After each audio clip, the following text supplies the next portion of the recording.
Dear friends, आज आम आलोचना करवा भारत संविधान ऐकिक संघवाद। यह ओडिशा उच्च माध्यमिक शिक्षा परिषद युक्त 2 कला प्रथम वर्ष छात्र उद्दिष्ट। इथिरे आम आलोचना करवा भारतर संविधान भारत संविधान किपरि ऐकिक भारत संविधान आम किपरि ऐकिक संघवाद की झलक में देखी था। जब आलोचना करवा भारत एक राष्ट्र संघ अटे, किंतु राष्ट्र संघर संपूर्ण वैशिष्ट आम एठारे देखा पाई न। से अनेक दार्शनिक माने केतेक अर्धराष्ट्र संघ बोली कही केसी ओहारन भली दार्शनिक भारतर संघीय व्यवस्था को एक अर्धराष्ट्र संघर बोली अर्धराष्ट्र संघ बोली मत व्यक्त कर। आम आज विशेष कर जाना तो भारतर जो राष्ट्र संघ रहा तार केतेक ऐकिक राष्ट्र केत वैशिष्ट आम देखा पाई। जदि आम देखा भारत में आमर 28 गोटी राज्य और 8टी केन्द्रशासित अंचल अच्छी। पूर्वर 29 राज्य थिला और 9टी केन्द्रशासित अंचल थिला। आपण माने जानिथबे जम्मू काश्मीर को राज्य मान्यता दि जाइथिला से राज्य केन्द्रशासित अंचल परिणत कर दिया गला एवं लद्दाख और जम्मू काश्मीर 2टी केन्द्रशासित अंचल भाव में परिगणना करा। तो जो 9 गोटी केन्द्रशासित अंचल थिला से दादरा नगर हवेली एवं डामन डीव 2टी अंचल मिश्रण होगा। तो गोटे है जहाँकि 2019 मसीह बिल आसला एवं 26/1/2021 मसीह यह एक आईन परिणत है। से दिन आमर 8 गोटी केन्द्र शासित अंचल रहा एवं आलोचना कले 28 गोटी राज्य रहा। तेणु राष्ट्र संघ हिसाब से राज्य मान को क्षमता दि जाइए एवं केन्द्र मान को क्षमता दि जाइए संविधान आधार। जब हम देखा संघीयवाद संघवाद व संघीय राष्ट्र आलोचना करवा संघीय राष्ट्र विभिन्न वैशिष्ट देखा पाइबा। प्रथम क्यों राष्ट्र को संघीय राष्ट्र कह साधारण भाव में जो राष्ट्र में क्षमता गोटे केन्द्र सरकार पाखे ठूल न हो केन्द्रीकरण हो राज्य मान केन्द्र और राज्य मान मध्य क्षमता को बंटन कर स्तर में स्वाधीनता उपभोग कर शासन परिचा कर राष्ट्र को आम संघीय राष्ट्र कह से भावना को आम संघवाद कही। तो से मर्म भारत एक संघीय राष्ट्र कारण संघीय राष्ट्र अनेक वैशिष्ट भारत में देखा पाई। तो आम प्रथम आलोचना करवा संघीय राष्ट्र वैशिष्ट। तो से प्रथम हूँ द्वैत सरकार। जो राष्ट्र में 2 गोटी द्वैत सरकार आम आलोचना करने पूर्व प्रथम देखा लिखित एवं अनमनीय संविधान। जो राष्ट्र संविधान लिखित आकार थाए ताको आम लिखित संविधान कहू एवं जो राष्ट्र संगे लिखित आकार थाए ताको आम संघीय राष्ट्र कही था। गोटे गुरुत्वपूर्ण उपादान लिखित लिखित भाव में संविधान था। से अनमनीय संविधान। अनमनीय संविधान अर्थ कौन? जो देशर संविधान को संशोधन कला बेले एक जटिल प्रक्रिया माध्यम संशोधन करा से संविधान में कहू अनमनीय संविधान। विभिन्न प्रक्रिया अच्छी भारत में 368 धारा अनुसार संविधान संशोधन करने प्रक्रिया अच्छी। भारत हूँ मिक्स मॉडल को ग्रहण करिछि उभय नमनीयता और अनमनीयता केतेक स्तर रे नमनीय प्रणाली ग्रहण कला बेले अन्य केतेक स्तर रे अनमनीय प्रणाली ग्रहण करिछि तो आलोचना करिबा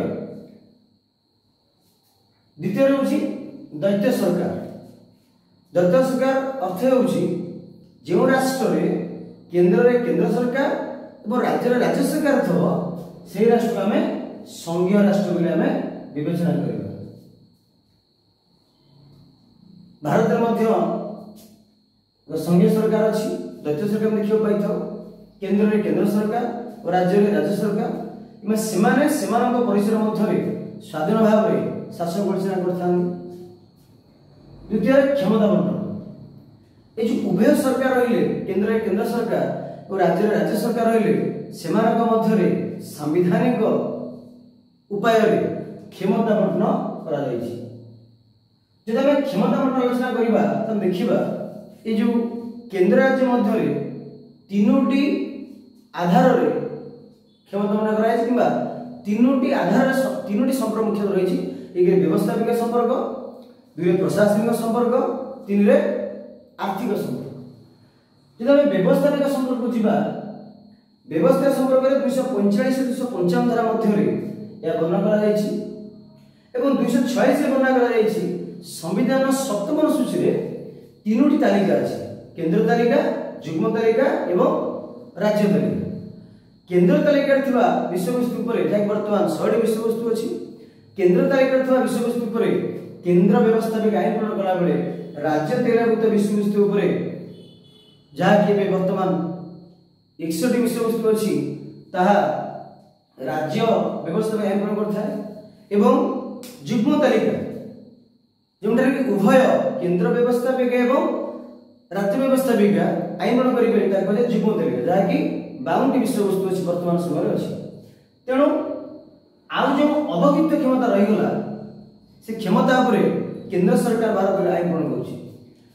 तार जना पड़ुछि जे संवैधानिक उपाय रे बा संविधान रो नियम कानून अनुसार केंद्र राज्य में क्षमता बंटन कराइछि काई संविधान पर बंटन कराइछि यदि संविधान उपरे केंद्र में क्षमता बंटन न होबो तले केंद्र राज्य मध्य रे द्वंद्व जात हो समय समय देखा जाए जाय भारत सुप्रीम कोर्ट मौलिक क्षेत्राधिकार अनुसार मौलिक क्षेत्राधिकार बल रे से राज्य केंद्र भितर थिबा द्वंद्व को समाधान करिया को चेष्टा करथि तबे दैत्य व्यवस्थापिका संघ राष्ट्र अनेक वैशिष्ट जोठारे केंद्र रे केंद्र व्यवस्थापिका और राज्य राज्य व्यवस्था थाए ताकू मैं संघ राष्ट्र कहिथा भारत रे मध्य रहिछि भारत रे केंद्र स्तर रे केंद्र संसद ला बेले राज्य मानक रे राज्य विधानसभा रहिछि एवं केतो राज्य मानक रे मध्य 200 दिन व्यवस्थापिक राज्य मानक रे अछि विधान परिषद और विधानसभा ओडिशा देखिबा ओडिशा केवल विधान सभा रहिछि जहा कि समग्र राज्य पई आईन प्रणाली करथि तबे दैत्य संविधान संघीय राष्ट्र आमे दैत्य संविधान लिखिताउ जातीय स्तर रे एक संविधान थिला बेले प्रति राज्य स्तर मध्ये संविधान थाए तो जो देश रे संविधान देखि पाइ थाउ ताको हमें संघ राष्ट्र कहि थाउ इति भारत रे किछि भिन्न देखि पाइ थाए भारत रे एक संविधान अछि दैत्य न्यायपालिका विशेषकर संघीय राष्ट्र रे दैत्य न्यायपालिका देखिबा पाइ थाउ दुई न्यायपालिका राज्य स्तर राज्य न्यायपालिका केंद्र स्तर केंद्र न्यायपालिका हमें साधारण भाव में सर्वोच्च राज्य मान सर्वोच्च जो न्यायपालिका थाए केंद्र स्तर एक नेशनल लेवल में एक जो एक न्यायपालिका थाए न्याय प्रदान करते दैत्य नागरिकता जब हम संघ राष्ट्र देखा संघ राष्ट्र अन्यतम वैशिष्ट हूँ दैत्य नागरिकता डबल सिटीजनशिप डुअल सिटीजनशिप यानी कि राज्य स्तर में व्यक्ति नागरिक भाव में गणना कला बेले जातीय स्तर में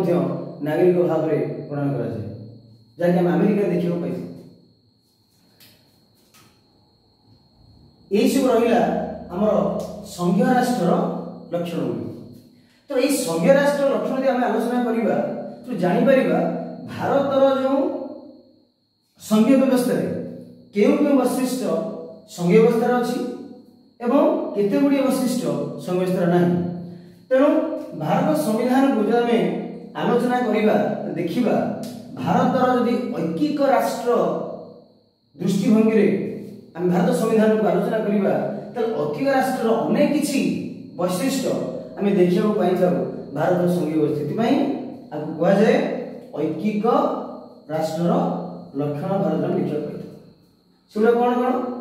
एकक नागरिकता ऐकिक राष्ट्र गोटे प्रमुख वैशिष्ट हूँ एकक नागरिकता यार अर्थ है समग्र देश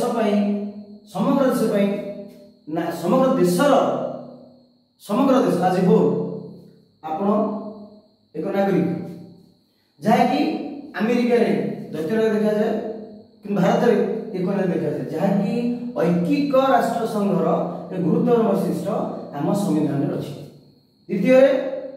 स्वाधीन एकक सुसंहत न्यायपालिका आम संघीय राष्ट्र द्वैत न्यायपालिका देखा बेले आम राष्ट्र संविधान जब आलोचना करवा देखा तो एकक सुसंहत न्यायपालिका आम देखा पाई अवगित क्षमता कि साधारण भाव मोर जो संघीय राष्ट्र ये जो अवगित क्षमता जहाँ रेसिडुअल पावर बड़का क्षमता साधारणतः राज्य मान दि जाए कि भारत में ये जो अवगित क्षमता बड़का क्षमता या केंद्र संसद हाथ में केंद्र सरकार हाथ में निश्चित रही है। यार अर्थ है साधारण भाव संघीय राष्ट्र में जातीय विषय संबलित केतक विषय वस्तु केंद्र सरकार पाखे थिला बेले अनेक गुड़ी अधिक विषय वस्तु राज्य तालिका थाए किंतु भारत भली राष्ट्र में अनेक किसी विषय वस्तु केंद्र तालिका थिला बेले अल्प किसी विषय वस्तु केंद्र तालिका कम विषय वस्तु आम राज्य तालिका पाई एवं जो विषय वस्तु राज्य तालिका केंद्र तालिका और जुग्म तालिका न थाए जो विषय वस्तु गुड़िक ये तीनोटी तालिका मध्य बड़का रही है बड़का कही था जहाँकि संघीय राष्ट्र में राज्य मान को मिलता बेले क्षमता मिलता बेले आम भारत में या केंद्र सरकार को दि जाए छड़ा अनेक किसी कार्य राज्य तालिकाभुक्त विषय वस्तु पर केंद्र व्यवस्थापिका आईन प्रणयन कर से जातीय जरुरीकालीन परिस्थिति जारी हो कि आर्थिक जरुरीकालीन परिस्थिति जारी हो कि राष्ट्रपति शासन नेशनल इमरजेंसी हो कि फाइनेंशियल इमरजेंसी हो ये सबुथ केंद्र सरकार कौन करे राज्य आईन प्रणयन कर छड़ा जदि 249 अनुसार जदि गोटे राज्य कि केतोटी राज्य जदि केंद्र व्यवस्था अनुरोध करती आईन प्रणयन करने राज्य केंद्र विशेषकर राज्यसभा क्षमताशाली होता है से राज्य आईन प्रणयन करते तो अनेक गुड़ी आंतर्जातिक आईन को सम्मान देवा कि आंतरिक चुक्ति को सम्मान देवा अनेक किसी कथार आम देखा पाई केंद्र सरकार केंद्र व्यवस्था कि केंद्र प्रशासनिक क्षमता राज्य तालिकाभुक्त विषय वस्तु पर आईन प्रणयन करने सहित राज्य को कार्य करने निर्देश देता है तो यही अनेक गुड़े वैशिष्ट आम देखा पाई ऐकिक राष्ट्र तेणु भारत मोटामोटी भाव में एक संघीय राष्ट्र केते वैशिष्ट देखी था ऐक्य राष्ट्र वैशिष्ट देखी था तो अनेक दार्शनिक कहते एक ऐकिक राष्ट्र मान देते भारतर राष्ट्र संघीय व्यवस्था भारतर संघीय शासन व्यवस्था तेणु आज आम जदि आम देखा कहीं केंद्र सरकार क्षमता दी जाए जदि फेरी स्वाधीनतार परवर्ती समय देखा राजा शासन थिला अनेक गुड़े राज्य शासन मैंने कहले आम स्वाधीन रही आम भारत सहित मिसबू ना तो समग्र भारत को एक राज्य बांधापी समग्र भारत लोक मान इंटीग्रिटी सॉवरेनिटी आम केंद्र सरकार क्षमता देचे जहाद्वारा केंद्र राज्य मान आईन नीति निर्देशावली जारी कर जहाद्वारा राज्य माने विच्छिन्नतामूलक चिंताधारा को न आनिक राष्ट्र एक राष्ट्र भावना से देशर विकास में सहयोग कर तेणु भविष्य काले संविधान निर्माता माने भावुची निश्चित भाव में भावी काले भविष्य किसी असुविधा देखादेव राज्य भीतर विच्छिन्नतावादी चिंताधारा मुंड टेकिब आमर संविधान निर्माता माने यही कथा गुरुत्व दे भारत को ऐकिक राष्ट्र किसी लक्षण भारत संविधान रे स्थान देते तेणु आज विशेषकर आम आलोचना कले राष्ट्रसंघ कौन, यार प्रमुख वैशिष्ट्य कौन एवं ऐक्य राष्ट्र जो ऐक्य राष्ट्र लक्षण आम भारत संघ देखा पाई आलोचना करें। भावुची ये भिडियोटी निश्चित भाव में आपको सहायक हो तो आपणकर बहुमूल्य मत देवा पछाइबे नहीं। यह सहित आमको प्रोत्साहन देवाई ये चैनल को नुआ कर चैनल को सब्सक्राइब करेंगे, लाइक करेंगे एवं आपण बंधु बांधव हूँ कि आपणकर सांगसाथी हूँ से शेयर करेंगे। धन्यवाद।